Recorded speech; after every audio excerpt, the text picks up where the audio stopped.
Voter మహాశీలందరూ కూడా విజ్ఞప్తి, మరి ఈ నెల 13వ తారీఖు అనగా సోమవారం రోజు జరుగుతున్నటువంటి ఎలక్షన్స్లో ప్రతి ఒక్కరు కూడా తమ ఓటు హక్కును వినియోగించుకోండి. ఎందుకంటే ఓటు హక్కు అనేది ఇది ఒక ఫండమెంటల్ రైట్, రాజ్యాంగం మనకు కల్పించినటువంటి హక్కు. కాబట్టి ప్రతి ఒక్కరూ తప్పకుండా తమ యొక్క అమూల్యమైన ఓటును మీకు నచ్చినటువంటి పార్టీలకి వేయండి.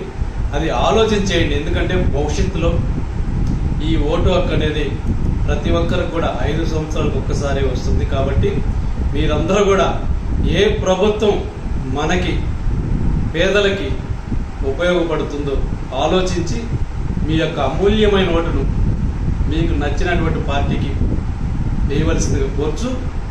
మరి అదేవిధంగా మన ఆంధ్రప్రదేశ్లో ఉన్నటువంటి స్వచ్ఛంద సంస్థ సభ్యులందరూ కూడా ఆ రోజు మీరందరూ కూడా యాక్టివ్గా ఉండి మరి వివిధ ప్రాంతాల్లో ఉన్నటువంటి వృద్ధులు కానివ్వండి, వికలాంగులకు కానీ మీరు వారి ఎంట ఉండి మరి వారికి తోడ్పడి వారికి సహాయం చేసి వారి చేత కూడా మీరు ఓటు హక్కును వినియోగించవలసిందిగా తెలియజేస్తూ ఇట్లు మీ తమ్మినేని పాండు, ఆంధ్రప్రదేశ్ స్వచ్ఛంద సేవా సంస్థల ఐక్యవేదిక అధ్యక్షుడు.